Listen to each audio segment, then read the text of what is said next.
Hey guys, कैसे हो आप लोग? होप कि आप सब अच्छे होंगे। राइट।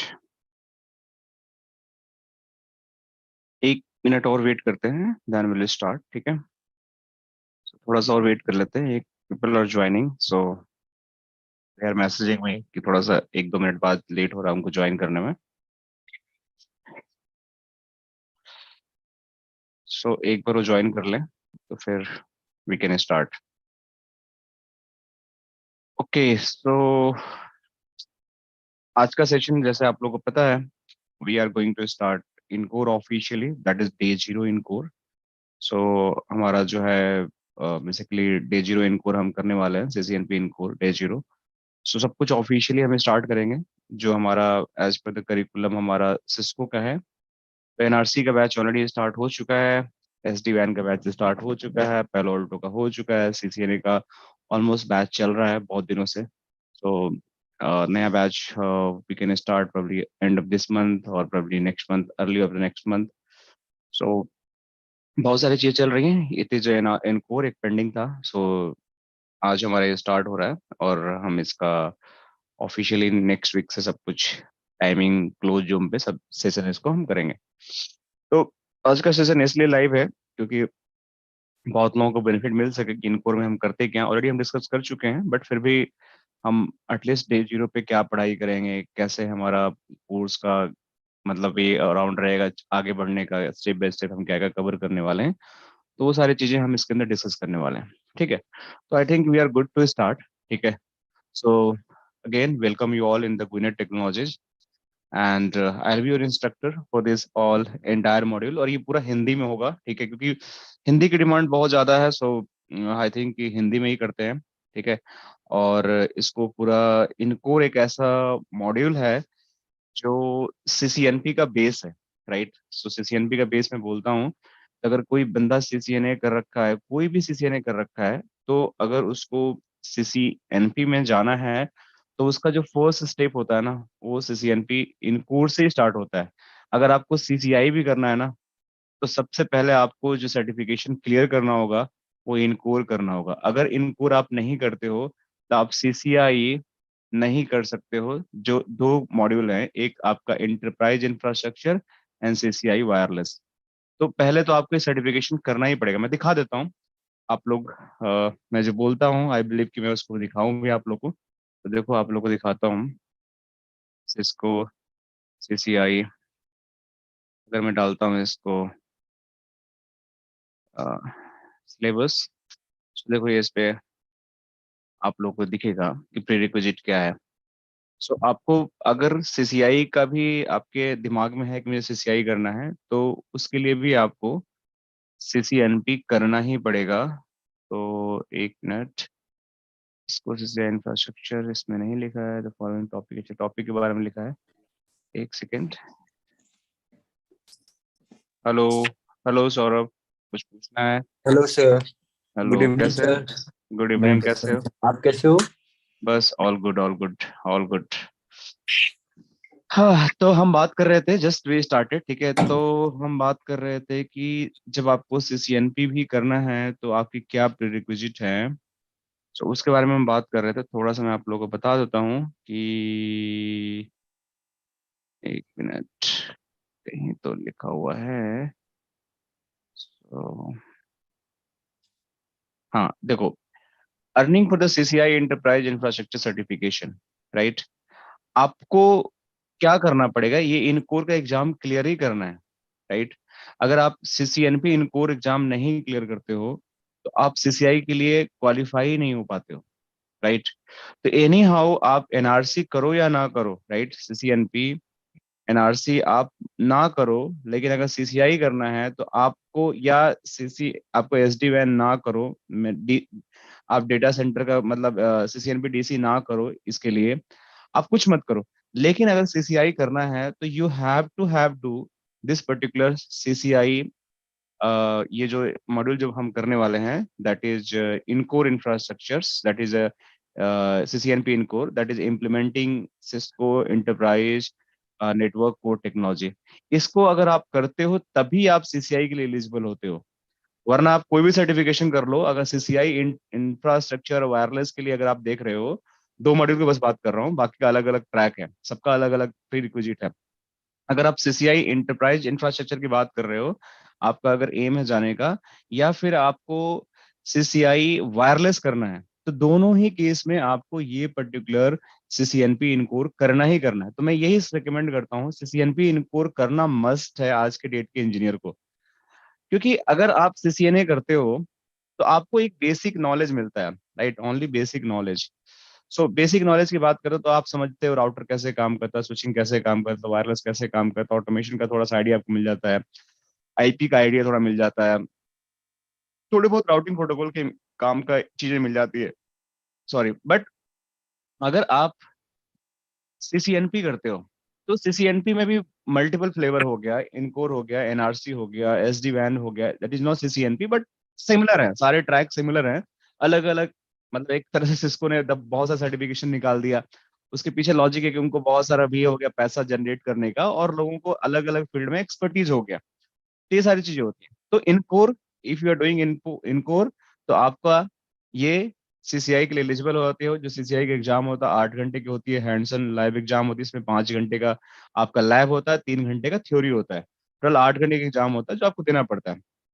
सो अगर आप इनकोर करते हो तो यू आर गुड से फॉर द सीसीआई। तो एक तो रीजन ये हो गया, राइट। दूसरी, जो हम बेसिकली सीसीआई का एग्जाम का टॉपिक, आप चलो हम इसके बारे में बाद में बात करेंगे, it is not part of our topic today, तो हम इसके बारे में नहीं बात करते हैं। तो हम फोकस करते हैं अपने एग्जाम के बारे में। बता चुका हूँ कि इस सीसीएनपी के कोर्स में हम क्या करने वाले हैं, क्या एग्जाम फीस होती है, कितने टाइम का होता है, रिटन टेस्ट 120 मिनट्स का होता है, 80% प्लस आपको पासिंग मार्क्स चाहिए होता है, मीन्स 80% ही पासिंग मार्क्स चाहिए होता है आपको, प्लस इसके साथ आपको $400 यूएस डॉलर आपको खर्च करने पड़ेंगे एग्जाम बुक करने के लिए। तो ये सारी चीजें तो एग्जामिनेशन के बारे में हो गई, और देन आपको ये सारे टेक्नोलॉजी को आपको कवर करना है इस पर्टिकुलर सीसीएनपी के एग्जाम में। दैट मीन्स द हमारा जो कोर है इन कोर के, इसके कोर्स के इसके अंदर ये सारे पर्टिकुलर टॉपिक्स आपको कवर करने हैं। तो अब हम थोड़ा सा बात कर लेते हैं, ऑल्दो हमने डिस्कस कर लिया, बट फिर भी मैं आपको बताता हूँ कि एग्जाम रिव्यू में अगर जाता हूँ, तो अगर आपका सीसीएनपी एग्जाम क्लियर करने की बात है, तो इस एग्जाम रिव्यू के अंदर आप क्या क्या चीजें मिलता है।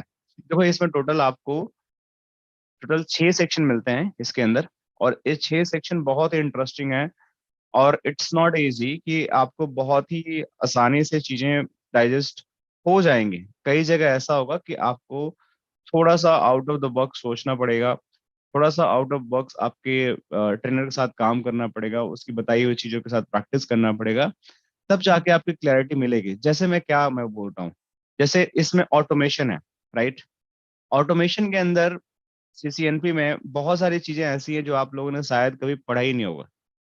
ये प्रोग्रामिंग लैंग्वेज है, जैसे आपको पाइथन नहीं आता होगा, कैसे स्क्रिप्ट लिखते हैं, कैसे समझते हैं पाइथन को, तो आपको पूरी प्रोग्रामिंग नहीं समझनी है, राइट। पूरी प्रोग्रामिंग आपको नहीं समझनी कि पाइथन पूरा लिखना है, बट आपको इतना पता होना चाहिए कि पाइथन की सिंटेक्स कैसे होती है, पाइथन को यूज करके हम कैसे राउटर से कन्फिग पुल कर सकते हैं, कैसे राउटर पे ऑटोमेशन कर सकते हैं, राइट। ये सारी चीजें आपको पता होना चाहिए। तो ये ऑटोमेशन का पार्ट होता है, तो इसलिए इस पे थोड़ा सा आपको ध्यान देना पड़ेगा जब मैं बताऊंगा कि पाइथन की कैसे स्क्रिप्ट चलती है, राउटर पे पाइथन के स्क्रिप्ट कैसे चलाते हैं, बाकी कोई पाइथन का टूल मेरे में इंस्टॉल होगा, अभी मैं दिखाऊंगा आप लोग को। तो वो पाइथन के टूल से कैसे हम राउटर पे कॉन्फ़िगरेशन करते हैं, कैसे उसको हम कॉन्फ़िग पुश करते हैं, उसमें क्या क्या टूल्स होते हैं, तो सारी चीजें हम करके देखेंगे। So this is about the Python. इसी तरह जेसन है आपका, हाई लेवल डिजाइन प्रिंसिपल, आपको समझना पड़ेगा डेटा मॉडलिंग क्या होती है, जैसे यांग हुआ, एपीआई हुआ, ये तो एपीआई डीएनए सेंटर के बारे में बात कर रहा है, तो ये सारी चीजें भी आपको देखना पड़ेगा। एंड फिर आपको रेस्ट कॉन्फ और आपको नेट कॉन्फ के बारे में समझना पड़ेगा, ईएम स्क्रिप्टिंग के बारे में समझना पड़ेगा। फिर आपको कुछ जो आपको ऑटोमेशन टूल होते हैं, जैसे आपका ऑर्केस्ट्रेशन टूल जैसे हो गया, ऑटोमेशन टूल जैसे Chef, Puppet, Ansible and Stark, solid stack, इसके बारे में आपको समझना पड़ेगा। आपको बस आइडिया होना चाहिए कि टूल क्यों यूज होते हैं, क्या काम करते हैं, इनका मतलब क्या होता है। ये सारे ऑटोमेशन का पार्ट होते हैं जो आपने शायद अभी तक नहीं पढ़ा होगा। सीसीएनए में बहुत ही बेसिक है, बट यहाँ पे थोड़ा सा आपको नेक्स्ट लेवल का पढ़ना पड़ेगा, और सीसीआई में इसकी पूरी इंप्लीमेंटेशन होती है। फिर इसी तरह से सिक्योरिटी में बहुत सारे टॉपिक हैं, जिसमें वायरलेस का है, आपने नहीं पढ़ा होगा, इसमें आपका ऑथेंटिकेशन मेथड देखो वायरलेस के बहुत सारे हैं। ये ट्रिपल ए आपको पता होगा, इसको कॉन्फ़िगरेशन कैसे करते हैं, कैसे डिप्लॉय करते हैं, सारी चीजें हम सीखेंगे, कोई दिक्कत की बात नहीं है। फिर ये बात आती है आपका एंड पॉइंट सिक्योरिटी की, कि ये क्या थ्रेट डिफेंस क्या होते हैं, एंड पॉइंट सिक्योरिटी क्या होती है, नेक्स्ट जनरेशन फायरवॉल क्या होता है, ट्रस्ट सेक मैक्स क्या होता है, एसडीटी क्या होता है, ये आपका डॉट वन एक्स और media access map authentication, web authentication क्या होता है, राइट। तो ये सारी चीजें भी हमें सीखना पड़ेगा और समझना पड़ेगा। और ये सारी चीजें कुछ कॉन्फ़िगर करके हमें देखना पड़ेगा। 3 सेक्शन कॉन्फ़िगरेशंस का है और कुछ हमारा थियोरेटिकल पढ़ना है। तो कहीं कॉन्फ़िगरेशन है, कहीं थियोरेटिकल है। इस सेक्शन में देखोगे तो कुछ आपको कॉन्फ़िगरेशंस हैं, ये सारे कॉन्फ़िगरेशंस हैं और बाकी सब थ्योरी है इतना। फिर आपका कॉन्फ़िगरेशन आ गया, ये वाला कॉन्फ़िगरेशन हो गया और ये थ्योरी हो गया। तो कहीं कॉन्फ़िगरेशन, कहीं थ्योरी, बट एंड गोल आपको सारी चीजें पता होना चाहिए। तो आपका कॉन्सेप्ट बहुत ही एक बेस से स्टार्ट होकर एक हाई लेवल तक क्लियरिटी मिलनी चाहिए। फिर इस पे आपका नेटवर्क एश्योरेंस के बारे में बात करता है कि device monitoring, syslog, remote logging, netflow, flexi flow, span, R S pan, E R S pan, IPSL, DNA workflow, ये सारी चीजें REST NETCONF RESTCONF ये क्या होते हैं, ये भी आपको समझना पड़ेगा इन टूल के बारे में, इसकी कॉन्फ़िगरेशन के बारे में, कैसे कैसे चीजें होती हैं। जब आप इतना कर लेते हो देन आपके पास जो नेक्स्ट मीन्स, ये तो हम नीचे से बता रहे हैं, ऊपर से हमें स्टार्ट करना है।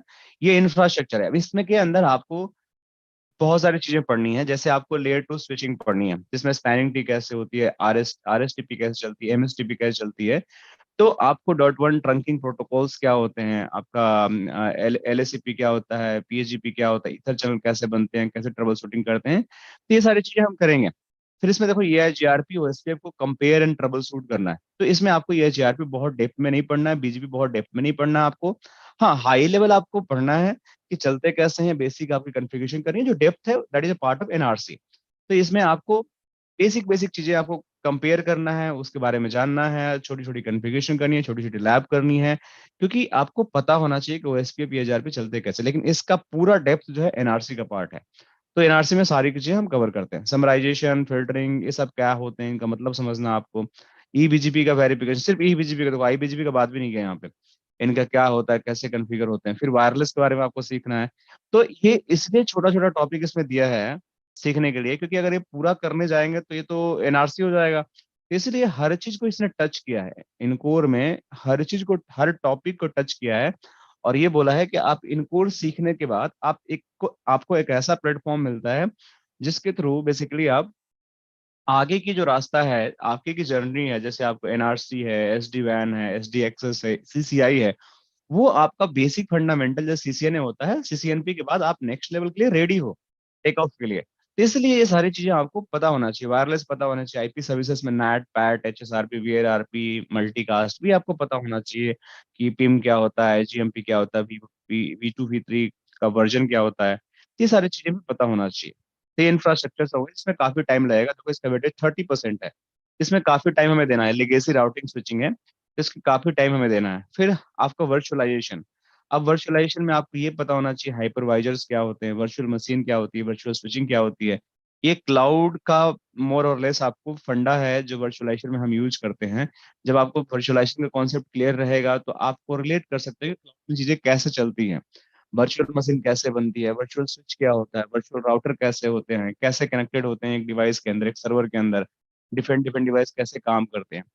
तो ये सारी चीजें भी हमें समझना पड़ेगा, VRF, GRE tunnel, IPsec tunnel, लिप्स एंड वीएक्स लैन, ये भी आपको समझना है, दैट एसडी एक्सेस के पार्ट है आपके, राइट। तो ये भी आपको समझना पड़ेगा कि इनका मतलब क्या होता है।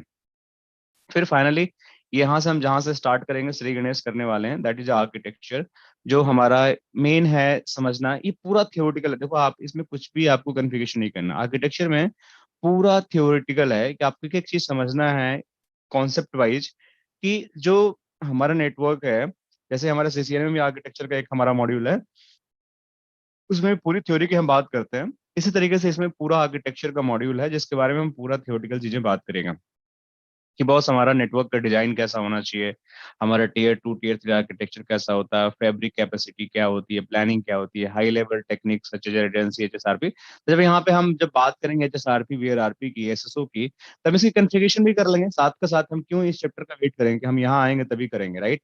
तो यहाँ पे एचएसआरपी वीआरआरपी का कॉन्फ़िगरेशन दे रखा था, जब हम यहाँ पे जब सीखेंगे तो यहीं पे कॉन्फ़िगरेशन कर लेंगे, सारा कुछ सीख भी लेंगे कि एक साथ हम थ्योरी पढ़ लेंगे, कॉन्फ़िगरेशन भी कर लेंगे। तो इस तरीके से हम कोर्स को आगे बढ़ाएंगे। कुछ टॉपिक जैसे यहाँ पे है, जब उसको डिस्कस कर रहे हैं तो उसके साथ में थोड़ा इंटरेस्टिंग बनाने के लिए कॉन्फ़िगरेशन भी हम कर लेंगे।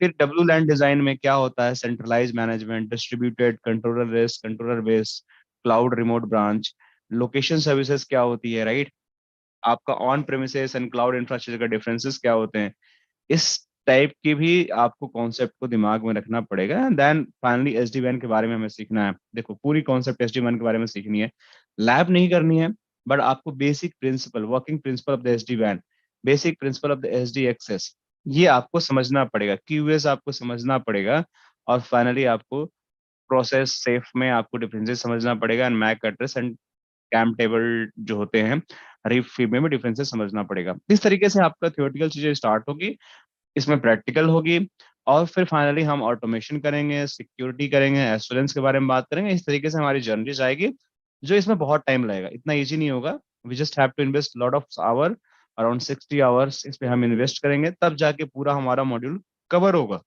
तो जितनी चीजें हैं इसमें जब मैं बताऊंगा तो आप लोग की बहुत सारी क्वेरी आएंगी, बहुत सारा डिस्कशन होगा, उसके बेसिस पे फिर हम धीरे धीरे आगे बढ़ेंगे। ठीक है, कोई क्वेश्चन किसी का यहाँ पे, किसी तरीके का कोई क्वेश्चन, कुछ डाउट, सर क्लैरिटी लेना चाह रहे हैं? आईजीएमपी हाँ, सिर्फ रियल राउट स्विचेस पे वर्क करेगा ना, बिकॉज जो इवन जी और लैब शोस में तो आईजीएमपी वर्क ही नहीं करता। क्या नहीं करता है बताइए?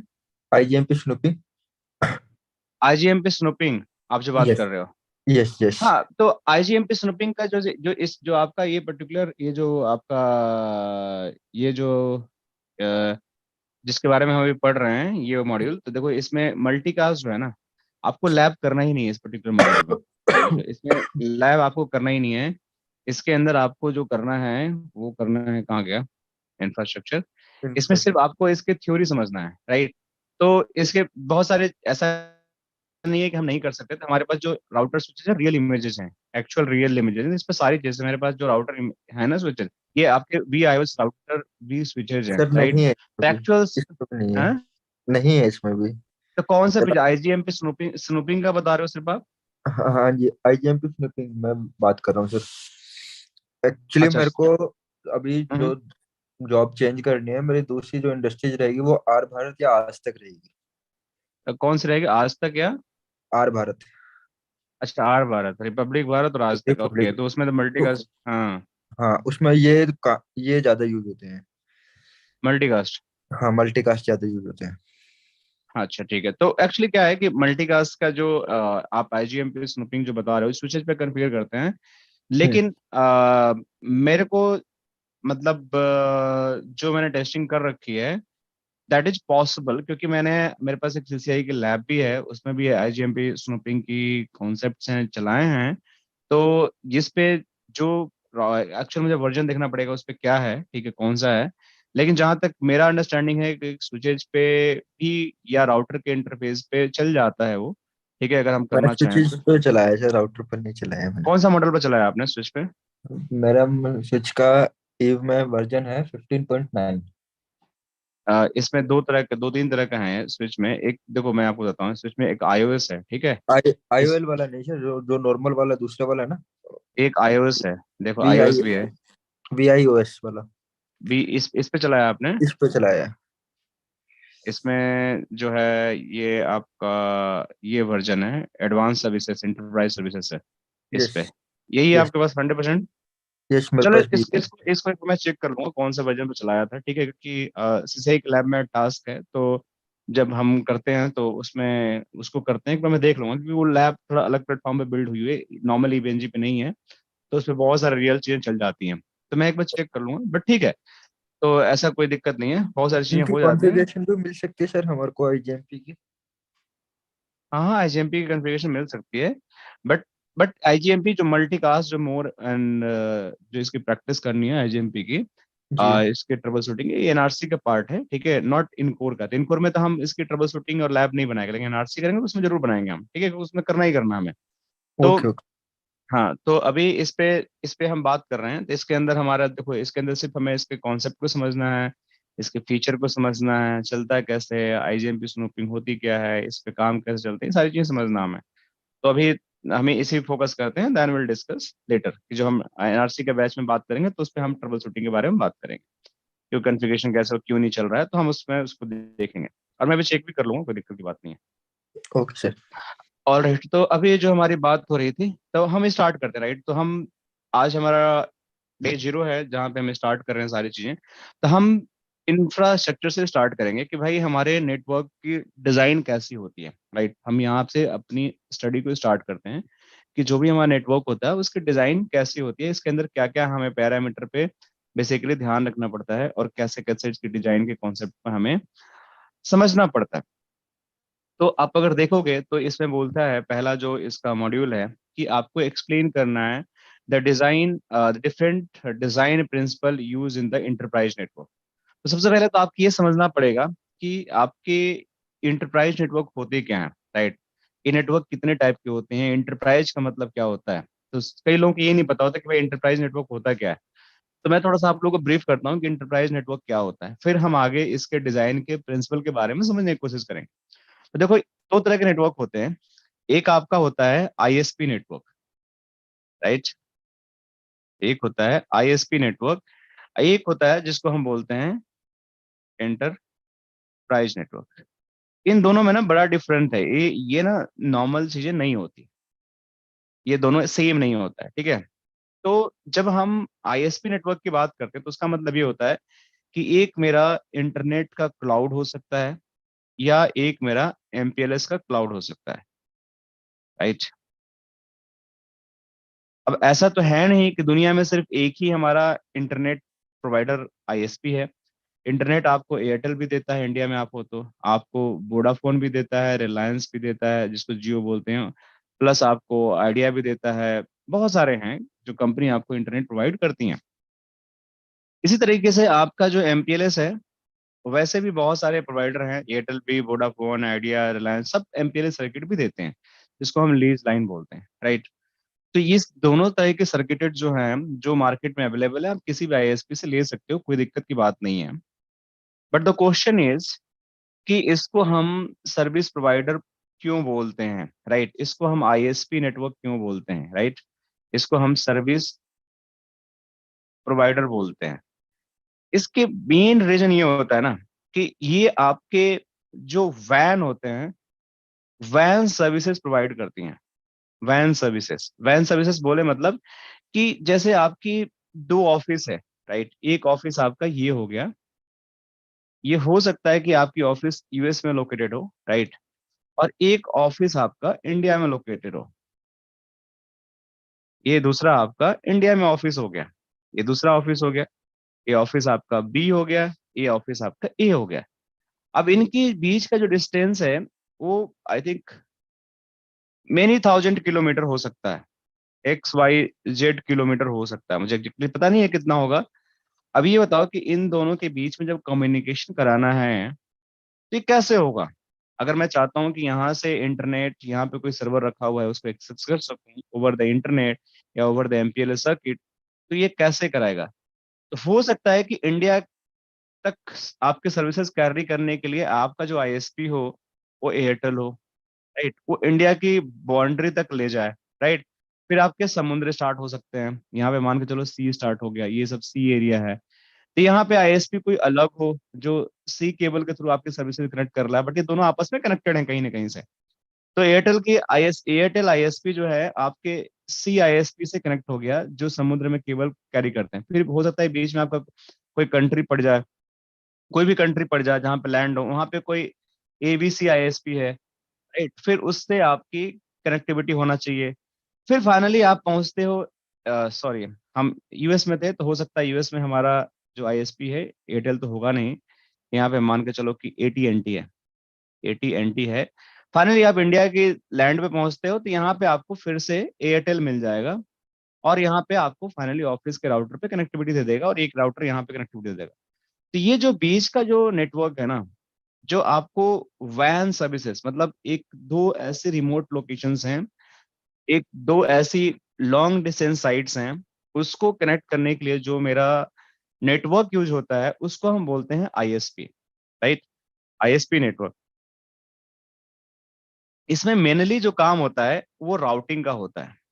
मेन जो काम होता है राउटिंग का होता है। अब इस नेटवर्क में आपको लैन नहीं मिलेगा कहीं, आपको डब्लू लैन नहीं मिलेगा कहीं, मतलब वायरलेस नहीं मिलेगा, क्योंकि यार ये तो आपको बेसिकली एक ऐसा नेटवर्क है जहां पे आपको लीज लाइन के थ्रू कनेक्शन पहुंचाना है। हो सकता है कि आप फाइबर के थ्रू पहुंचा सकते हो। डब्लू लाइन का अलग कॉन्सेप्ट होता है, इसका 3 मीडिया हो सकते हैं। एक हो सकता है आपका केबल, केबल में क्या हो सकता है, फाइबर, राइट। दूसरा इसका मीडिया हो सकता है जिसको बोलते हैं again microwave antenna, like microwave, जिसको अगेन एयर के थ्रू सिग्नल जाएगा। लेकिन ये माइक्रोवेव एंटीना जो होते हैं, जो आपने टावर पे देखा होगा कि कुछ कुछ टावर होते हैं और उस पे ना ऐसा कुछ लगा होता है, ऐसे गोल गोल लगा होगा, आपने देखा होगा। मैं आपको दिखाता हूँ कैसा, पे दिखाता हूँ, आप लोग विजुलाइज कर लोगे। तो यहाँ पे मैं लिखता हूँ माइक्रोवेव एंटीना। सो अगर आप यहाँ देखते हो तो देखो, ये जो टावर्स होते हैं ना उस पे लगे होते हैं। तो ये देखो, ये माइक्रो एंटीना होते हैं। तो सपोज करो कि अगर मान के चलो कि दो लोकेशन है जहाँ पे केबल नहीं जा सकता, जैसे सपोज करो कि एक बड़ा सा माउंटेन आ गया बीच में, राइट। आपके दो केबल पहुंचाने हैं, तो एक बड़ा सा माउंटेन आ गया बीच में, तो उनको कनेक्ट करना है, तो ये वहां पे फाइबर नहीं जा सकता है, या 20 किलोमीटर माउंटेन, उस पर कैसे खुदाई करोगे, राइट। कैसे उसमें डिग करोगे, कैसे केबलिंग ले जाओगे। तो वैसे लोकेशन पे, या बीच में आपका बहुत बड़ा लेक आ गया, पोन्ड आ गया, आप नहीं चाहते कि वहां पे ले आपको, मतलब आप बेसिकली आप वहां पे जाकर आप अपना डिगिंग करो एंड देन आप वहां पे केबल लेआउट करो, तो कॉस्टली काफी होता था। अभी भी होता है। तो आप देखोगे कि ऐसे एंटीना लगे होते हैं। अब ये एंटीना क्या करते हैं कि सिग्नल को रेडिएट करते हैं, इसको माइक्रो एंटीना बोलते हैं। तो पॉइंट टू पॉइंट कनेक्शन होता है, मतलब यहाँ से फेंकता है, दूसरा उसको पकड़ता है, फिर उसको ये इलेक्ट्रोमैग्नेटिक सिग्नल्स होते हैं, फिर नीचे जाकर आपको फिर फाइबर में कन्वर्ट हो जाते हैं। तो ये इस तरीके से लॉन्ग डिस्टेंस डिस्टेंस पे आपको दो टावर के बीच में, दो लोकेशन के बीच में आप अपने सिग्नल को प्रोवाइड करा सकते हो, और बेसिकली आपका सिग्नल पहुंच जाएगा। इसको बोलते लाइक हैं आरएफ। BTS sir. हाँ, बीटीएस, सेम बीटीएस। बीटीएस के अंदर दो तरह के एंटीना होते हैं, एक आपका माइक्रोवेव होता है, एक आपका जीएसएम एंटीना होता है। तो जीएसएम एंटीना जो होता है बेसिकली, वो एंटीना आपका जो होता है, आपके मोबाइल पर जो आपके मोबाइल पर कवरेज आता है ना, वो जीएसएम एंटीना देता है। तो मैं यहाँ पे लिख देता हूँ, थोड़ा सा आप लोगों को समझ में आ जाएगा कि जो एंटीना होते हैं वो दो तरीके के होते हैं। एक होता है आपका बीटीएस के ऊपर एक जीएसएम एंटीना होता है, एक होता है माइक्रोवेव एंटीना। सो माइक्रोवेव एंटीना जो होता है बेसिकली ये क्या करता है, इसका काम होता है कि दो लॉन्ग डिस्टेंस के बीच में सिग्नल को पहुंचाना। मतलब यहाँ से यहाँ, ये हो सकता है कि आपका 20 किलोमीटर का हो डिस्टेंस, हो सकता है कि 50 किलोमीटर, 50 किलोमीटर तक भी कवर करता है, कई बार 100 किलोमीटर का भी कवर करता है। तो ये एंटीना बोलते हैं आरएफ एंटीना, इसको बोलते हैं, या माइक्रोवेव एंटीना बोलते हैं। जो ऐसे एंटीना होते हैं, इसमें बेसिकली आपका सिग्नल इलेक्ट्रोमैग्नेटिक वेव के फॉर्म में ट्रेवल होकर एक लोकेशन से दूसरे लोकेशन में जाता है। तो ये एंटीना होता है एक सिग्नल पहुंचाने के लिए। लेकिन अगर आप यहाँ मोबाइल लेके खड़े हो, आपको जो सिग्नल मिलता है, तो आप देखोगे लंबा लंबा इसका हैंड बना होते हैं, राइट। उसको बोलते हैं जीएसएम एंटीना, जो आपके मोबाइल्स को कवरेज देता है। तो ये एंटीना जो होते हैं ना बेसिकली, ये आपको मैं दिखाता हूँ कैसे एंटीना होते हैं। माइक्रोवेव एंटीना, मैं जीएसएम एंटीना दिखाता हूँ आपको। जीएसएम एंटीना दिखाता हूँ आपको, एक मिनट। तो ये जो एंटीना देख रहे हो ना, ये वाला, ये देखो लंबे लंबे हैंड लगे हुए हैं ये टावर पे, इसको बोलते हैं जीएसएम एंटीना बोलते हैं। ये सारे जितने एंटीना देख रहे हैं ना, ये सारे जीएसएम एंटीना। इनका कवरेज देना होता है कि आपको लोअर ग्राउंड में, आपके एरिया में स्प्रेड करते हैं सिग्नल्स को, मतलब ये डायरेक्शनल होते हैं, और आपके एरिया में ये सारे सिग्नल को स्प्रेड करते हैं, सारे सिग्नल को। तो ये सारे जीएसएम एंटीना होते हैं। तो ये शॉर्ट डिस्टेंस के लिए जो होते हैं, लॉन्ग डिस्टेंस के 20 किलोमीटर सिग्नल नहीं देंगे, हो सकता है 1 किलोमीटर देंगे, 500 मीटर देंगे, 700 मीटर देंगे। इसलिए आप देखोगे हर 1 किलोमीटर, 500 700 मीटर पे डिफरेंट डिफरेंट एंटीना आपको मिलते हैं, टावर मिलते हैं, जो आपको सिग्नल देते हैं। तो उनका काम होता है इस तरीके से करने के लिए। तो हम फिर से अपनी बात पे आते हैं, जब हम बात कर रहे थे, कि हम बात कर रहे थे कि हमारे पास जो दो लोकेशन है, वहां पे अगर उन दोनों को कनेक्ट करना है, तो हमारे पास क्या ऑप्शंस है। तो हमारे पास ऑप्शन ये है कि मैं उन दो लोकेशंस को कनेक्ट कर सकता हूँ, राइट। लोकेशन ए और लोकेशन बी जो भी मेरा है, इंडिया, यूएस में और इंडिया में, उनको कनेक्ट कर सकता हूँ। लेकिन उसको कनेक्ट करने के लिए आपका जो बीच का नेटवर्क होगा ना, उसको हम आईएसपी नेटवर्क बोलते हैं, और इसमें प्योर राउटिंग यूज होती है, राइट। और इसके अंदर आप बेसिकली स्टैटिक राउट यूज कर सकते हो, इसके अंदर बीजीपी यूज कर सकते हो, इसके अंदर एमपीएलएस यूज कर सकते हो, कुछ भी यूज कर सकते हो। इसमें राउटर ही आपको मिलेंगे, एक राउटर दूसरे से कनेक्टेड होगा, तीसरे से कनेक्टेड होगा, इस तरीके से राउटिंग होते होते आपका फाइनली कनेक्शन हो जाएगा, तो राउटिंग होता है, इसलिए इसको आईएसपी नेटवर्क बोलते हैं। एंड इस तरीके से आपकी एक लोकेशन से दूसरी लोकेशन में कनेक्टिविटी हो जाती है। तो इस टाइप के नेटवर्क को हम बोलते हैं आईएसपी नेटवर्क, राइट। तो इंटरप्राइज नेटवर्क क्या होता है? तो आई थिंक हम आईएसपी तो समझ गए, तो मैं फिर से वही बिल्डिंग्स दोनों बनाता हूँ, और इन दोनों के बीच में मैं बता दिया कि ये जो बीच का नेटवर्क है, ये दो बिल्डिंग को जो कनेक्ट कर रहा है, सपोज करो कि यहाँ राउटर लगा हुआ है, एक यहाँ राउटर लगा हुआ है, इन दोनों को जो कनेक्ट कर रहा है, यहाँ पे R1, यहाँ पे R1, तो ये जो बीच का नेटवर्क है इसको बोलते हैं आईएसपी नेटवर्क। ये तो क्लियर हो गया। मतलब वैन कनेक्शंस को, जो भी हमारा वैन होता है ना, वैन जो होता है उसको बेसिकली हम आईएसपी की तरह रेफर करते हैं। लेकिन जब इंटरप्राइज नेटवर्क की बात करते हैं, तो वो बेसिकली आपका नेटवर्क वो होता है जो एक ऑफिस के अंदर का नेटवर्क होता है, या एक कंपनी का अपना नेटवर्क होता है। ऑफिस नेटवर्क इसको बोल सकते हैं, या एक कंपनी का फुल नेटवर्क अलग अलग लोकेशंस पे हो गया, अलग अलग बिल्डिंग्स में हो गया, अलग अलग सिटीज में हो गया। तो वो जो नेटवर्क बनाते हैं ना, वो आपका एंटरप्राइज नेटवर्क होता है। तो मैं आपको दिखाता हूँ, थोड़ा सा विजुलाइज करो कि कैसा दिखता है। तो मैं यहाँ पे जाकर ना एक लिखता हूँ आईएसपी नेटवर्क, आप लोग देखो डिजाइन, आईएसपी नेटवर्क डिजाइन। तो आपका आईएसपी नेटवर्क डिजाइन देखो इस तरीके से कुछ होता है। आपका बहुत सारा आपका राउटर कनेक्टेड होंगे, आईपी बैकबोन होगा, एक लोकेशन से दूसरे लोकेशन में कनेक्शन होगा, इस तरीके का जो नेटवर्क होता है उसको आईएसपी नेटवर्क बोलते हैं। देखो यहाँ पर भी आपको बहुत सारे आईएसपी कनेक्टेड है, एक आईएसपी दूसरे से तीसरे से, एंड देन फाइनली आपका कनेक्शन स्टेब्लिश हो जाता है अलग अलग टाइप से। इस टाइप के नेटवर्क को हम बोलते हैं आईएसपी नेटवर्क। देखो ये भी एक आईएसपी नेटवर्क है। तो ये जो बीच में बहुत सारे राउटर्स होते हैं ना, इनको बोलते हैं आईएसपी नेटवर्क। लेकिन अगर मैं इंटरप्राइज नेटवर्क की बात करता हूँ, तो देखो इसमें क्या होता है। अब इंटरप्राइज नेटवर्क की जो बात करते हैं, तो उसमें आपको ढेर सारे राउटर नहीं मिलेंगे, आपको ढेर सारी ब्रांच मिलेंगे। जैसे ये देखो आपके अंदर आईएसपी बहुत कम है, इसमें आईएसपी बहुत कम है, लेकिन इसमें आपका डिजाइन जो नेटवर्किंग का है, आपको बहुत सारे ब्रांच हैं, बहुत सारे बिल्डिंग्स हैं, बहुत सारे ब्लॉक्स हैं, बहुत टाइप की डिवाइसेस लगी हुई हैं। कहीं आपका सर्वर लगा हुआ है, कहीं आपका वो लगा हुआ है, क्या बोलते हैं, आपका प्रिंटर लगा होगा, कहीं आपका कुछ और लगा होगा, राइट। तो अलग अलग चीजें लगी होंगी। इस टाइप का जो नेटवर्क हमारा होता है उसको हम इंटरप्राइज नेटवर्क बोलते हैं।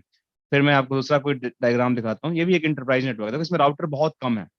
तो जहां पे आपको राउटर बहुत ज्यादा मिले मैनेज करने के लिए, तो आप समझ जाना कि आप आईएसपी नेटवर्क में काम कर रहे हो। जहां पे आपको स्विचेस ज्यादा मिले, आपको L3 L2, आपको एंड डिवाइसेस मिले बहुत ज्यादा, क्लाइंट बैठ के काम कर रहा है, आपको सर्वर्स मिले, तो आप समझ जाना कि वो नेटवर्क जो है पर्टिकुलर इंटरप्राइज नेटवर्क है। तो जब भी मैं बात करूं इंटरप्राइज नेटवर्क को, तो आपको ध्यान में रखना है इंटरप्राइज नेटवर्क मीन्स कि आपके कंपनी का नेटवर्क। मैं फिर से यहाँ कहता हूँ, मतलब आपके ऑफिस नेटवर्क की बात कर रहा हूं मैं, ना ही कि मैं वैन की बात कर रहा हूँ। इस ऑफिस नेटवर्क में क्या क्या हो सकते हैं? तो इस ऑफिस नेटवर्क में मैं कुछ चीजें लिख रहा हूँ, आप लोग इसको चाहो तो नोट कर लो। इसमें क्या हो सकता है, एक आपका वैन राउटर हो सकता है, ठीक है, आपके ऑफिस नेटवर्क में जो एमपीएलएस से इंटरनेट के लिए हो सकता है। आपका स्विच हो सकता है, राइट। आपका क्या हो सकता है और, प्रिंटर हो सकते हैं, राइट।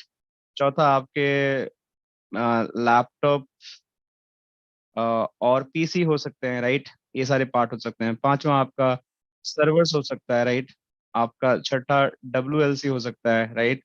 सातवां आपका एक्सेस पॉइंट हो सकता है, जिसको हम एपी बोलते हैं, एपी बोलते हैं। ये हो सकता है। और बताओ आप लोग क्या हो सकता है, और क्या देखो कंपनी में लगा होता है फायरवॉल। आपका? फायरवॉल, हाँ फायरवॉल। फायरवॉल हो सकता है आपका, ये किसी कंपनी का हो सकता है। और क्या लगा रहता है कंपनी के अंदर इतने इसके अलावा? तो मतलब इस तरीके से एक्सेट्रा में लिखता हूँ, और भी चीजें होती होंगी, शायद अभी ध्यान नहीं आ रहा है, थोड़ी देर में याद आ जाएगा तो हम इसको ऐड करते जाएंगे।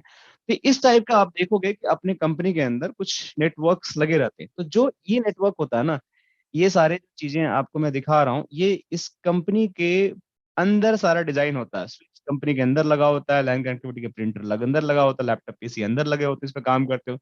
सर्वर भी अंदर लगा होता है, डब्ल्यूएलसी भी अंदर लगा होता है, एक्सेस पॉइंट भी अंदर लगा होता है, फायरवॉल भी अंदर लगा होता है। इसलिए इस टाइप के नेटवर्क की जितनी सारी डिवाइसेस वैरायटी ऑफ डिवाइसेस मेरे पास हैं जो मेरे कंपनी के अंदर लगी हुई हैं, that's network called as a enterprise network. तो अब इस इंटरप्राइज नेटवर्क का जब हम डेफिनेशन समझ गए कि क्या होता है, कैसा दिखता है, हमने उसे देख भी लिया, तो इसके डिजाइन के प्रिंसिपल के बारे में समझना अब हमें कि ये नेटवर्क का डिजाइन का प्रिंसिपल क्या हो सकता है, राइट। अब इस ये प्रिंसिपल किस बात पे बेसिकली डिपेंड करता है? ये डिपेंड करता है कि आपका ऑफिस टाइप क्या है, राइट। ये ऑफिस के टाइप पे डिपेंड करता है। पहला चीज ये हो गया, ये ऑफिस आपका बिग है, स्मॉल है, मीडियम है, राइट। सो ये सारी चीजें आपके big small medium, how many users, right. So ये सारी चीजें आप पे डिपेंड करता है, मतलब कि क्या है, किस टाइप की आपकी सर्विसेज चाहिए, तो वहां से किस टाइप की सर्विसेज एक्सेस करना है, मल्टीकास्ट करना है, नॉर्मल राउटिंग स्विचिंग करनी है, या कोई डेटा ट्रांसफर चीजें करनी है, तो ये क्या सर्विसेज यूज करती हैं, ये सारे पे डिपेंड करता है। तो इसलिए आपको इंटरप्राइज नेटवर्क जब आप समझते हो तो उसके एक प्रिंसिपल, डिजाइन प्रिंसिपल को भी समझना पड़ता है। तो ये बोलता है कि enterprise network design such as tier 2, tier 3 and the fabric capacity planning. अब फैब्रिक कैपेसिटी प्लानिंग क्या होती है कि आप जो नेटवर्क बना रहे हो, फैब्रिक का मतलब क्या होता है, फैब्रिक का मतलब ये होता है कि जो भी आप डिजाइन कर रहे हो, तो ये एक तरह से ये जो नेटवर्क हुआ आपका जो देख रहे हो, ये मान के चलो एक नेटवर्क है, तो एक कंप्लीट जो सेट ऑफ डिवाइसेस का आपस में कनेक्शन है ना, ये कंप्लीट एक फैब्रिक हो गया, राइट। कि इसके थ्रू आपका ट्रैफिक जो है एक लोकेशन से दूसरे लोकेशन पे, एक एंड पॉइंट से दूसरे एंड पॉइंट से, या एक ऑफिस से दूसरे ऑफिस से वाया वैन ट्रेवल करेगा। That is a complete set of the network fabric. मतलब एक डिवाइस दूसरे डिवाइस से इंटरकनेक्टेड है, कहीं यूजर बैठा हुआ है, कहीं मोबाइल रखा हुआ है, कहीं आईपी फोन रखा हुआ है, आईपी फोन भी मैं भूल गया था, देखो। वीडियो कॉन्फ्रेंसिंग की डिवाइस होती है, वो भी होता है। स्कैनर्स होते हैं, आईपी टेलीफोनी सर्वर्स होते हैं, देखो कितनी सारी चीजें जो हमें याद नहीं था। नैस स्टोरेज सर्वर्स होते हैं, सर्विलांस कैमरा होते हैं, आईपी कैमरा भी होते हैं, सॉफ्ट फोन्स भी होते हैं। ये सारे आपके नेटवर्क के कंपोनेंट हैं जो आपके डिफरेंट डिफरेंट डिवाइसेस को सर्व करते हैं। तो जब आप इसकी बात करते हो, तो how they are going to make interconnection between the all devices, और जब वो इंटरकनेक्शन कंप्लीट होता है, that is known as the fabric. अब मुझे क्यों ये डिसाइड करना पड़ेगा, मुझे अब ये क्यों ऐसा करना पड़ेगा कि मेरे नेटवर्क की जो डिजाइन है वो क्या होगा, प्रिंसिपल क्या होगा, और ये किस बात पे होगा। तो उसके लिए आपको समझना पड़ेगा network design such as tier 2 and tier 3 architecture क्या होते हैं। तो चलो इसके बारे में बात करते हैं। आई थिंक हम पहले चीजें समझ गए कि इंटरप्राइज नेटवर्क क्या होता है। अब इसके डिजाइन प्रिंसिपल के बारे में बात करते हैं, किस बेसिस पे हम ये पता करते हैं कि नेटवर्क की डिजाइनिंग कैसे होगी, नेटवर्क की प्लानिंग कैसे होगी, ये टीयर 2 नेटवर्क होगा, टीयर 3 नेटवर्क होगा, इसका मतलब क्या होता है। तो लेट्स स्टार्ट, राइट। तो उससे पहले मैं सीसीएनपी की बुक है, उसमें हमारा ऑफिशियल, आप लोगों में बुक शेयर कर दूंगा, इसमें ऑफिशियल हमारे पास एक आर्किटेक्चर चैप्टर है जो मैं अभी कवर कर रहा हूँ, स्टार्ट किया हूँ। देखो यही आर्किटेक्चर हम पढ़ रहे हैं, सीसीएनपी एंड सीसीआई की बुक है। देखो इस बुक में कंप्लीट आपका लैंड डिजाइन मॉडल और इंटरप्राइज लैंड नेटवर्क आर्किटेक्चर के बारे में बताया गया है, राइट। तो ये सारी चीजें हम अभी एक एक करके पढ़ते हैं। तो इसमें कुछ सर, क्विजेज, हाँ बताइए। Sorry to interrupt you sir. नहीं बताइए, कोई दिक्कत नहीं, कोई सॉरी की बात नहीं है। सर, वो आईएसपी का जो आपने डिजाइन बताया था, तो हम्म। बेसिकली उसमें सर्विस प्रोवाइडर और आईएसपी में क्या बेसिकली डिफरेंस होता है? और दूसरा मेरा क्वेश्चन था कि इससे अगर हमारा उस नेटवर्क में एमपीएलएस इन्वॉल्व होता है, हम्म। तो उस केस में हमारा जो है वो सर्विस प्रोवाइडर वाला लाइक डिजाइन होगा या आईएसपी वाला होगा?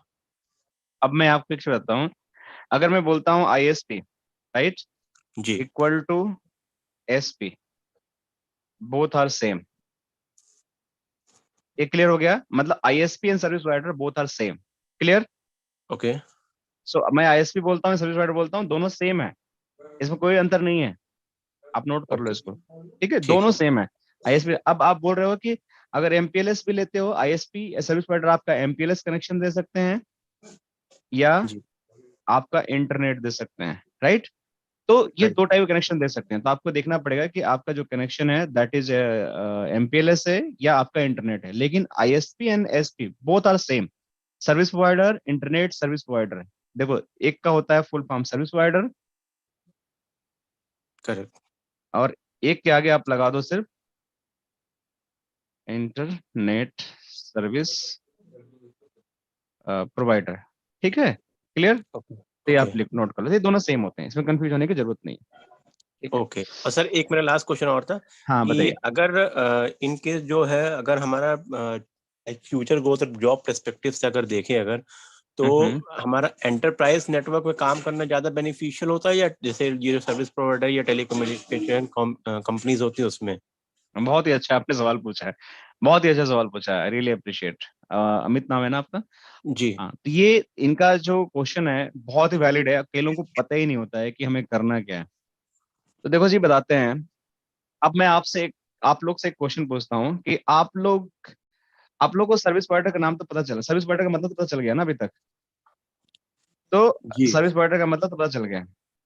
अब ये पता चल गया कि सर्विस प्रोवाइडर क्या करता है। मान के चलो इंटरनेट की कनेक्शन देता है। अब यही यही मिलता है ना, इंटरनेट कनेक्शन प्रोवाइड करता है, राइट? करेक्ट। तो इंटरनेट कनेक्शन प्रोवाइड, मैं इसको नीचे लग देता हूँ, यही करता है। तो अगर मैं आपसे पूछता हूँ क्रॉस क्वेश्चन कि आप मुझे ये बताओ कि इंडिया में हाउ मेनी सर्विस प्रोवाइडर है, कितने आपको याद हैं? बताइए फटाफट करके आप लोग। सर एयरटेल, बीएसएनएल, जियो, हाँ, good good, very good. Main यही है। एयरटेल, दूसरा बीएसएनएल, तीसरा टाटा। जियो, बहुत बढ़िया। टाटा, पांचवा। और आपका जियो हो गया, एयरटेल हो गया, वोडाफोन मान लेते हैं, ठीक है? वोडाफोन। यस छठा आप एक आइडिया भी मान लीजिए, इनका मर्ज हो गया है, ठीक है? फिर भी आप जी सर। एक तरह से आइडिया मान लीजिए। और मान लेते हैं इस तरह से कोई लोकल भी है, सातवां भी होगा, कुछ आठवां भी होगा, नौवां भी होगा, ठीक है? मान लीजिए 10 होगा, या मैक्सिमम मान लेते हैं कि 20 होगा, इससे ज्यादा तो नहीं होगा, जो एक वेल रिकग्नाइज आईएसपी है। यही है ना? करेक्ट। तो ये इतने ऐसे हमारे पास कंपनी हैं जिनको हम बोलते हैं सर्विस प्रोवाइडर, राइट? जिनको सर्विस प्रोवाइडर बोलते हैं, जो सर्विस देते हैं। अब मैं सेम क्वेश्चन पूछता हूँ, इंडिया में ऐसे कितने ऑफिसेस हैं, राइट? ऐसे कितनी कंपनियां हैं, राइट, ओके। जो आईटी नेटवर्क, आईटी फील्ड में हैं? आईटी कंपनी कितनी है? मतलब छोटी बड़ी अगर बात करते हैं तो कुछ अच्छे अच्छे नाम लेते हैं, जैसे टाटा लेते हैं। टाटा टेली कम्युनिकेशन भी एक आईटी कंपनी है, टाटा कम्युनिकेशन, राइट? एक राइट। आपका इन्फी भी हो गया, इन्फोसिस भी हो गया, इन्फोसिस हो गया। हो गया, विप्रो हो गया ना? HCL, Capgemini, Accenture. Cap Gemini हो गया, आपका एसेंचर हो गया, राइट? आपका और क्या हो गया? आप बीटी ले लो, आप ऑरेंज ले लो, आ, आप और क्या ले सकते हो आप? अरे बहुत सारी कंपनी है, नाम जी बोलते जाओ। मतलब इस कंपनी का इतना लिस्ट है कि आप सोच भी नहीं सकते हो। ये मोर देन आपको ना 1000 कंपनी मिल जाएंगी अगर काउंट करोगे तो, ठीक है? अब ये सारे कंपनियों के अंदर ना बेसिकली क्या होता है कि आपका हर कंपनी के अंदर लैन लगा होता है, राइट? आपके हर कंपनी के अंदर प्रिंटर लगा होगा, हर कंपनी के अंदर डब्ल्यूएलसी लगा होगा, हर कंपनी के अंदर एपी लगा होगा, हर कंपनी के अंदर लैपटॉप होगा, होगा ना? मानते हो आप लोग? करेक्ट। Yes sir. और हर कंपनी के अंदर आपका सर्वर्स भी लगे होंगे। तो इनको मैनेज करने के लिए इंजीनियर चाहिए ना, कि हवा में तो हो नहीं जाएगा। करेक्ट। और यहाँ भी मैनेज करने के लिए इंजीनियर चाहिए, दोनों ही केस में चाहिए। अब बट फर्क ये है कि इसमें जॉब्स बहुत कम होती हैं, jobs are very less. ISP network में जॉब्स आर वेरी लेस, इसमें जॉब्स बहुत ज्यादा होती हैं, जॉब्स आर टू मेनी, ठीक है? तो इंटरप्राइज नेटवर्क में आज के डेट में सबसे ज्यादा जॉब है, सबसे ज्यादा जॉब है। तो अगर कोई बंदा मार्केट में है जो बोलता है कि जैसे सिर्फ मुझे राउटिंग राउटिंग आती है, उसके चांसेस बहुत कम हैं कि उसको क्विकली जॉब मिल जाए, राइट? राउटिंग के बेसिस पे। अब कोई बंदा है कि जो बोलता है कि मुझे तो राउटिंग भी आती है, मुझे स्विचिंग भी आती है,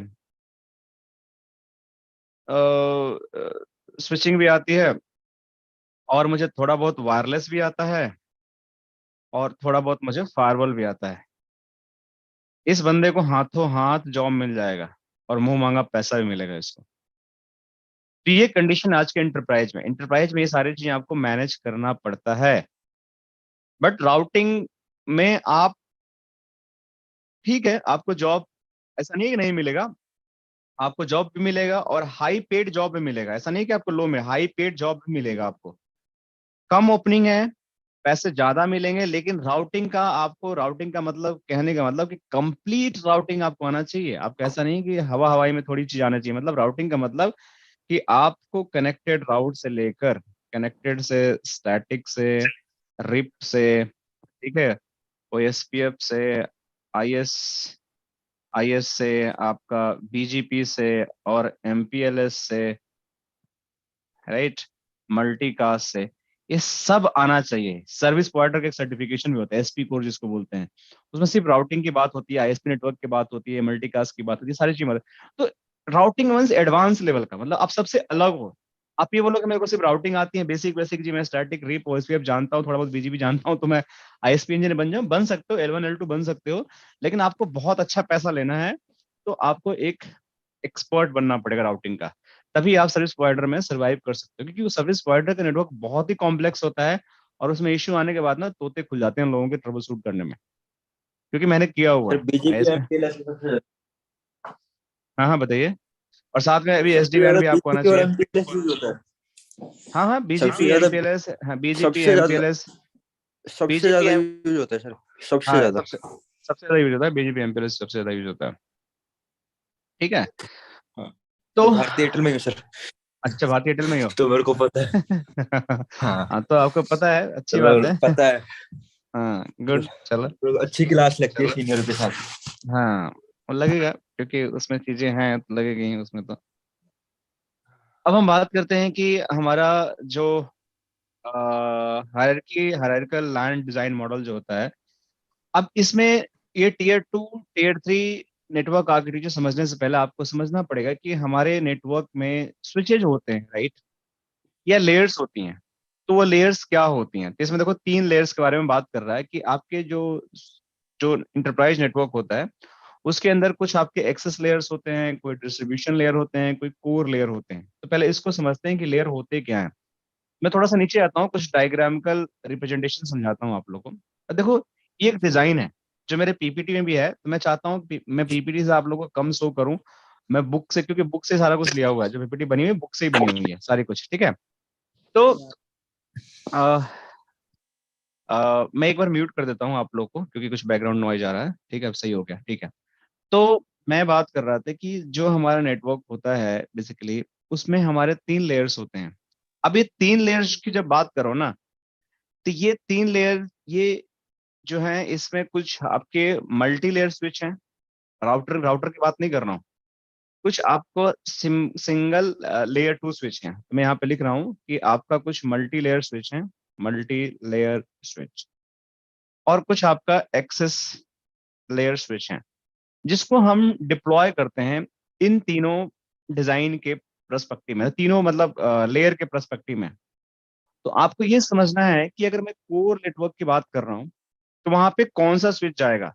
अब मैं एक्सेस लेयर के स्विच की बात करूँ, इसका मतलब क्या होता है, राइट। एक्सेस स्विच का मतलब ये होता है कि वो स्विच जो सिर्फ लेयर 2 VLAN को समझता है, they understand only VLAN, understand, मैं यहाँ लिख दे रहा हूँ, ओनली VLANs। उसको IP से कोई लेना देना नहीं है, VLAN के बेसिस पे ट्रैफिक आपको सेंड करता है, रिसीव करता है।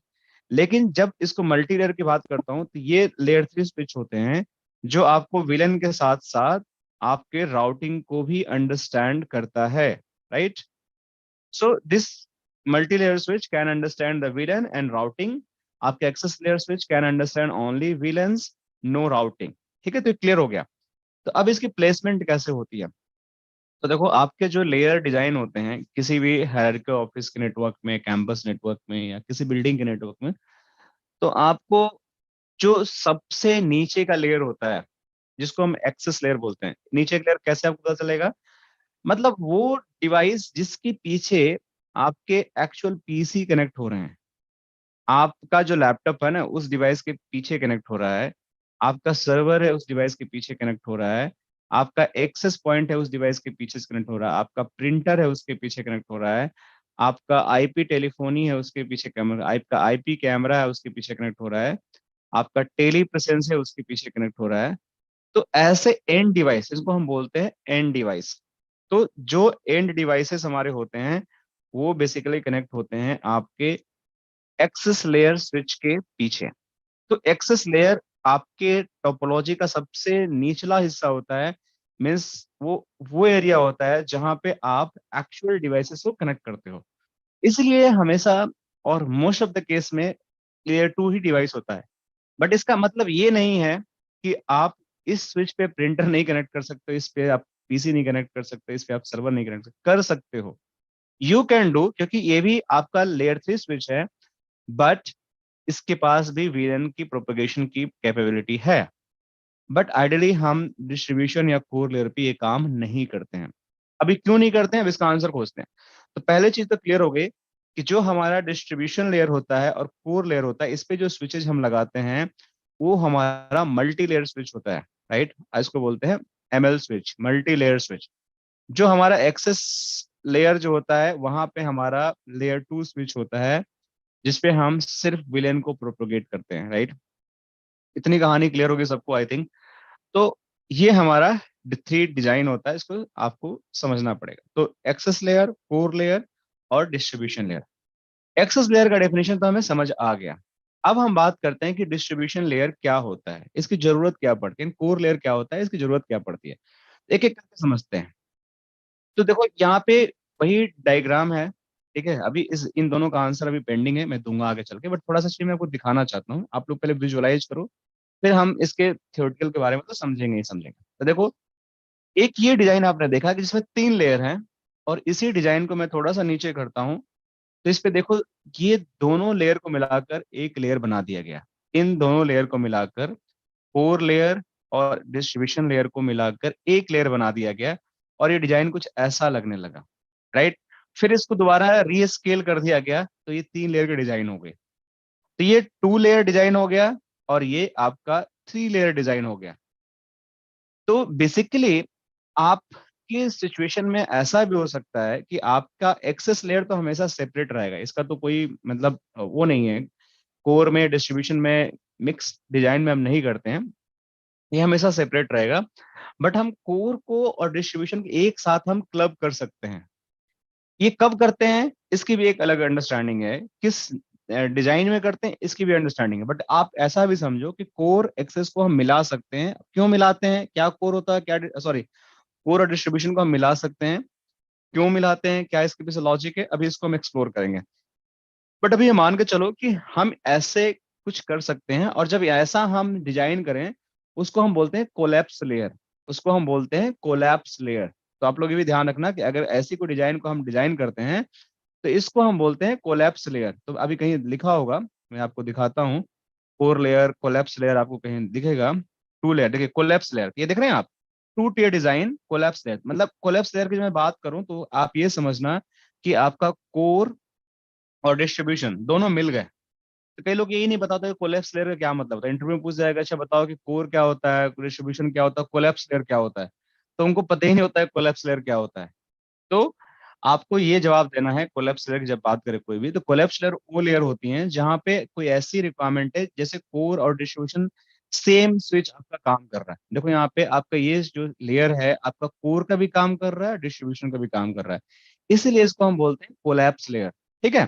तो ये जो डिजाइन मेरा है, यहाँ पे जो मैं डिजाइन दिखा रहा था, फिर से मैं ऊपर आता हूँ। तो इस डिजाइन में मेरा ये जो डिजाइन है, ये मेरा हो गया कोलैप्स लेयर, जो टीयर 2 डिजाइन बोलते हैं, जिसमें हमारा टीयर 2 का मतलब हो गया कि एक हमारा कोलैप्स लेयर हो गया और एक हमारा एक्सेस लेयर हो गया। इस टाइप के डिजाइन को हम हमेशा टीयर 2 डिजाइन बोलते हैं।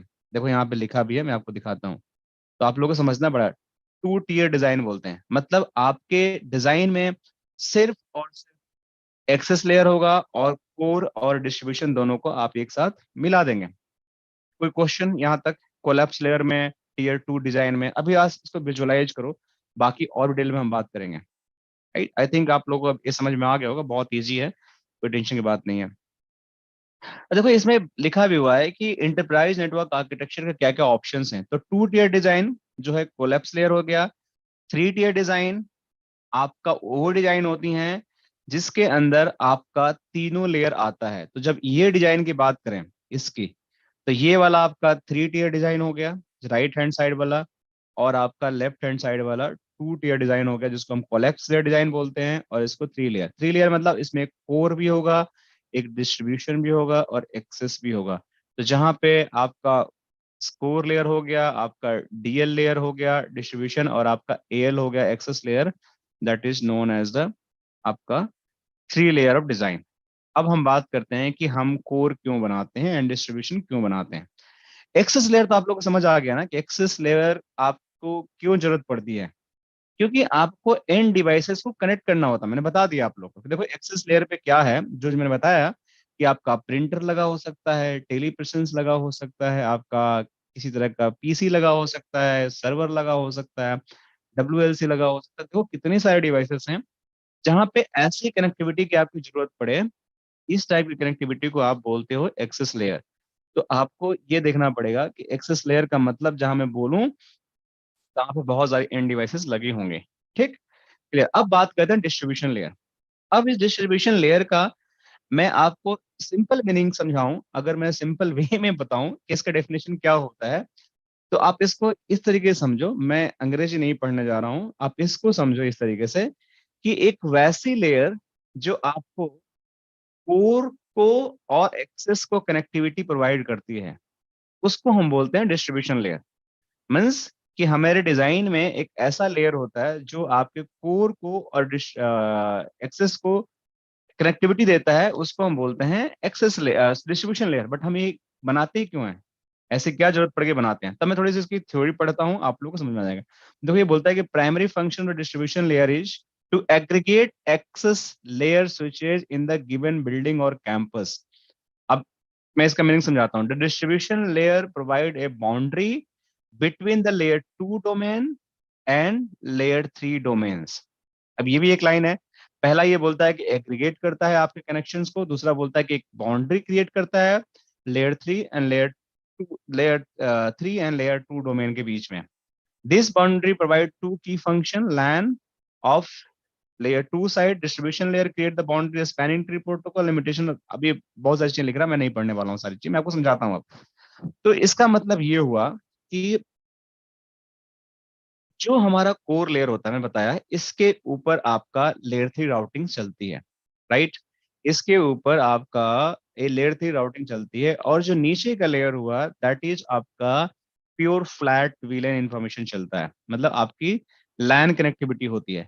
तो देखो ये जो स्विचेज हैं, अगर मैं इन स्विचेज को उठाकर सीधा मान के चलो कि अभी तक 8 स्विच दिख रहा है, बट ये हो सकता है कि आपके कंपनी में आपके 80 स्विच हों, आपकी कंपनी में 50 स्विच हों, राइट, एक बिल्डिंग के अंदर, जो अलग अलग फ्लोर पे अलग अलग लोग बैठे हों।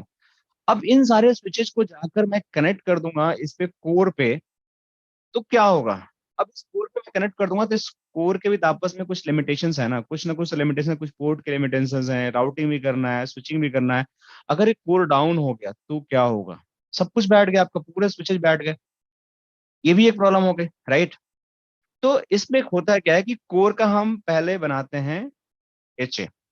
एचए का मैं बोलता हूं तो कोर में 2 राउटर होते हैं, जो एक एज ए प्राइमरी काम करता है, एक एज ए सेकेंडरी काम करता है। आप इसको इस तरीके से समझो। तो अगर मेरा कोर में एक डाउन भी हो गया तो दूसरा सर्व करते रहेगा। तो पहले तो अगर ये डाउन होता है तो एक सर्व करेगा, ये डाउन होता है दूसरा सर्व करेगा। तो कोर की हमने राउटिंग की एक लिमिटेशन डिफाइन कर दी कि हम इस तरीके से कोर पे हम जाकर डिफरेंट डिफरेंट चीजें को चला सकते हैं, उस पर रिडेंडेंसी देती है।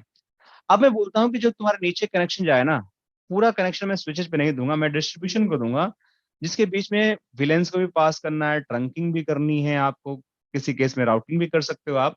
तो मैं बोलता हूँ कि इसको भी डिस्ट्रीब्यूट करता हूँ कि आधा लोड मैं इधर डालता हूँ और आधा लोड इधर डालता हूँ। मैं सारे स्विचेज अगर इस पे इन दोनों पे ही कनेक्ट कर दूंगा, अगर ये दोनों किसी रीजन से बैठ गए तो क्या होगा? फिर हमारा सारा नेटवर्क आउटेज हो जाएगा।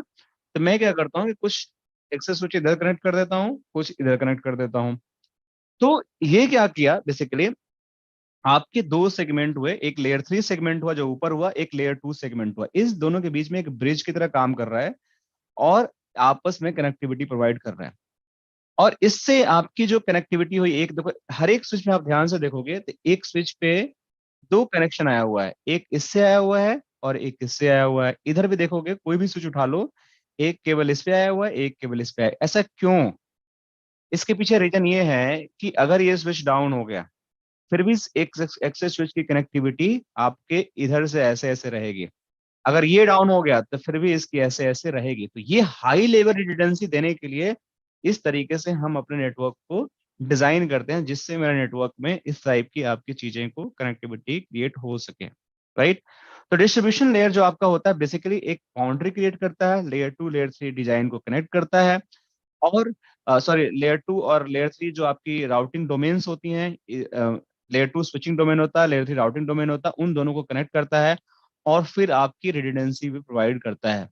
बट किस केस में डिस्ट्रीब्यूशन लेयर यूज करना है और कोर लेयर यूज करना है, ये टोटली डिपेंड करता है आपके साइज ऑफ नेटवर्क के, कि कितना बड़ा आपका ऑफिस है, कितना बड़ा बिल्डिंग है, किस टाइप का आपका नेटवर्क है। हो सकता है कि आपको इतना डिस्ट्रीब्यूशन लेयर लगाने की जरूरत ही ना हो, आप सिंपल कोर लेयर लगा लो। इससे भी आप अगर मल्टीपल स्विचेस कनेक्ट करते हो तो भी आपका हो जाएगा, एक कनेक्शन यहाँ से दो, एक कनेक्शन यहाँ से दो, ताकि अगर ये डाउन जाएगा तो आपको यहाँ चला जाएगा, ये डाउन जाएगा तो यहाँ चला जाएगा।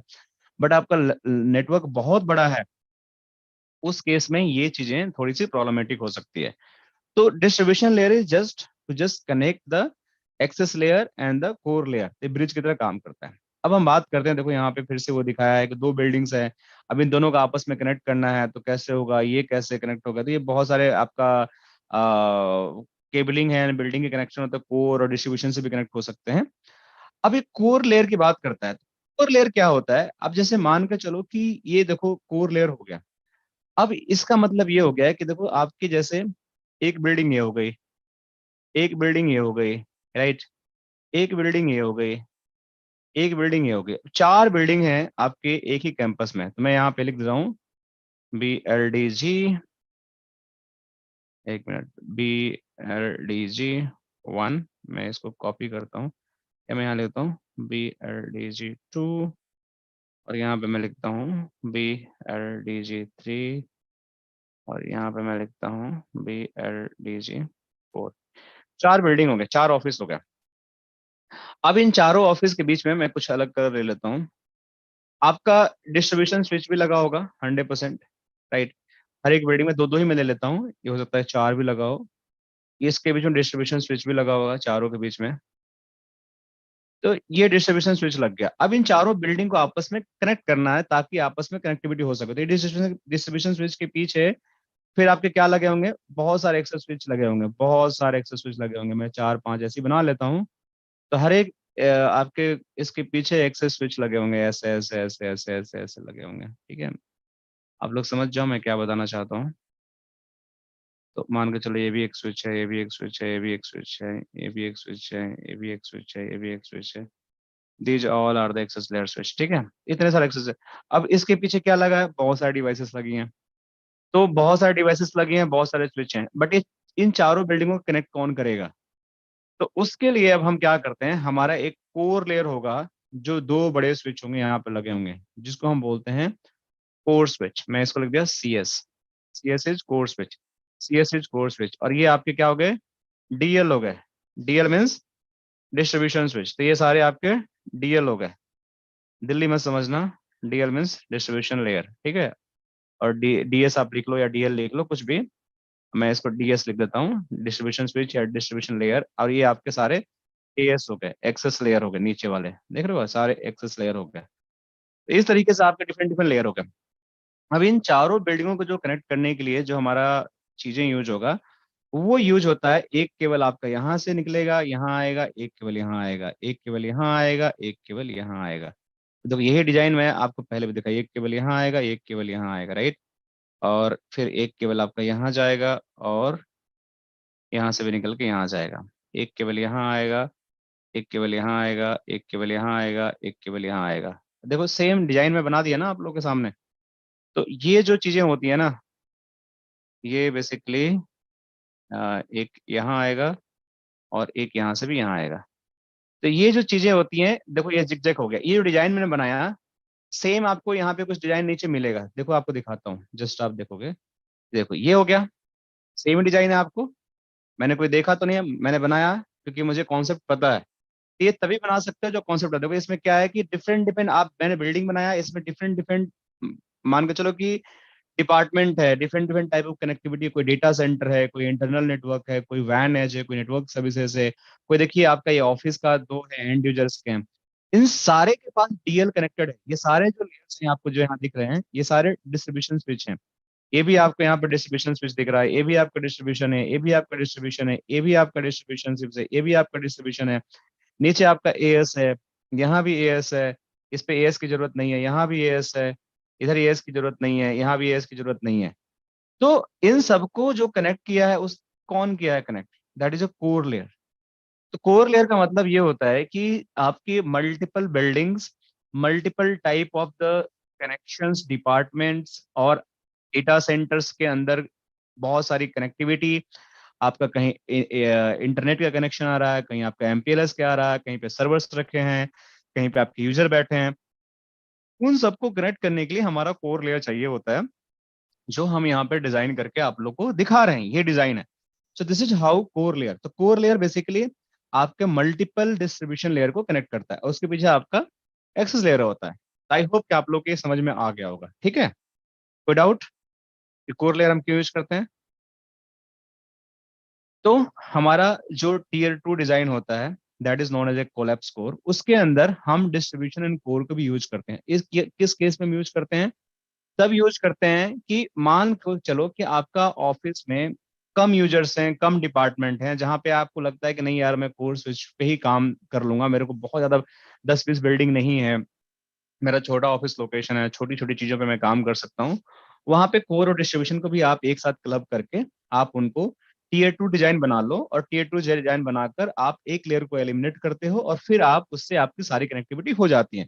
सेम पर्पस सोल्व करता है, बट आपके कुछ पैसे बच जाते हैं, क्योंकि आप पैसे इसलिए बताते हो क्योंकि आपका ऑफिस साइज छोटा है, मीडियम रेंज का, नॉट कि लार्ज रेंज का है।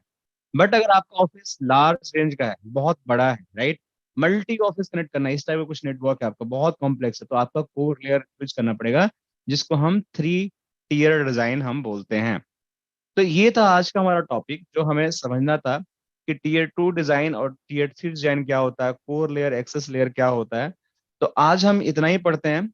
अगली क्लास में आप लोग को बताऊंगा कि फैब्रिक कैपेसिटी कैसे डिजाइन करते हैं, अब हम HSRP, VRRP, GLVP कैसे कॉन्फ़िगर करते हैं, क्या इसका मतलब होता है। तो वो सारी चीजें हम डिस्कस करेंगे। SSO क्या होता है, इसकी कुछ कॉन्फ़िगरेशन करेंगे अगली क्लास में, और थोड़ी अगली क्लास लंबी होगी। तो आज के लिए हम इतना ही करते हैं, और हम कनेक्ट करते हैं, फिर अगली क्लास की इन्फॉर्मेशन मिल जाएगी। ठीक है? कोई क्वेश्चन? हेलो? नहीं सर, मेरा एक्चुअली क्वेश्चन था लाइक रिगार्डिंग द क्लास, हम्म। कि सर इसकी जो ड्यूरेशन है वो 3 मंथ्स की टोटल होने वाली है या मोर देन 3 मंथ्स चलेंगी? हो जाएगा 3 मंथ के अंदर ही खत्म, क्योंकि 2 ही दिन हम हफ्ते में क्लास करेंगे ना। तो थोड़ा सा टाइमिंग हम प्रीपोन कर लेंगे, थोड़ा सा 8 बजे थोड़ा लेट हो जाएगा। आई थिंक कि हम सोच रहे हैं कि 7 बजे स्टार्ट करें या 7:30, तो इसको 9:30-10 बजे तक खींच के ले चलेंगे क्लास को, ठीक है? सर मैं ऑफिस तो में रहता हूँ। कितने बजे आपकी ऑफिस रहती है? मैं 7:30 बजे घर पे पहुंचता हूँ सर मैं। चलो कोई बात नहीं, 7:30 तक घर पहुंचते हो तो थोड़ा सा देखते हैं, चलो अभी 8 बजे भी मान के चलते हैं, करते हैं, ठीक है? फिर देखते हैं जैसा होगा आगे, अगर कभी कुछ बनता है तो मान के चलें। तो ठीक है, कोई दिक्कत नहीं, 8 बजे भी स्टार्ट करें, 10 बजे तक क्लासेस करेंगे, कोई दिक्कत की बात नहीं है ऐसे, ठीक है? 2 घंटे तो पढ़ेंगे ही पढ़ेंगे। ओके। और सर एक सेकंड डाउट मेरा बस ये था कि हाँ अगर हाँ। इन केस हमारी कैसे हमने स्टार्टिंग में क्लासेस जो है हमारे पास टाइम हमने कर लिया अगर ज्वाइन, उसके बाद हम्म लाइक लास्ट में आते-आते मेरे पास ऐसे इतना टाइम नहीं मिल पाया या मैं क्लास को टाइम नहीं दे पा रहा हूँ, तो जो हम्म। क्लासेस मिस होंगी उसकी रिकॉर्डिंग या फिर उसकी जो अगला बैच होगा उसमें मिल जाएगा मतलब? हाँ हाँ, हमारी तो रिकॉर्डिंग तो आपको हर क्लास के मिलेगा, उसकी टेंशन मत लो। तो रिकॉर्डिंग तो आपको हर क्लास का मिल जाएगा, आज भी सेशन रिकॉर्ड हो रहा है, देख रहे हो आप लोग, रिकॉर्ड हो रहा है। तो रिकॉर्डिंग तो आपको मिलेगा ही मिलेगा। और अगर इन केस आपकी क्लासेस नहीं कर पा रहे हो किसी रीजन से, तो आप एक कोर्स को कभी भी रिपीट कर सकते हो, बैचेस चलते रहेंगे, आप कभी ज्वाइन कर लेना। अब ये हो सकता है कभी आप अभी हिंदी में करो तो अगला बैच इंग्लिश में हो, ये हो सकता है प्रॉब्लम आपके लिए। तो थोड़ा सा आपको इतना एडजस्ट करना पड़ेगा। तो लेकिन आप किसी भी बैच में NRC का, इनकोर का ज्वाइन कर सकते हो, क्योंकि आपने इनकोर को इनरोल किया, तो वो लाइफ टाइम कभी भी आप पढ़ सकते हो, कोई दिक्कत की बात नहीं, कोई मना नहीं करेगा आपको। Sir okay. Encore NRC both course कितने मंथ का है? 6 मंथ? हाँ, ये तो लगेगा, दोनों अगर करोगे 1 by 1 तो 6 महीने तो 5 महीने तो लगेंगे, 5-6 महीने तो लग ही जाएंगे आपको। Okay sir. ठीक है? ओके सर, ठीक है। Thank you. चलो, thank you guys, thank you, see you, okay, bye bye, take care.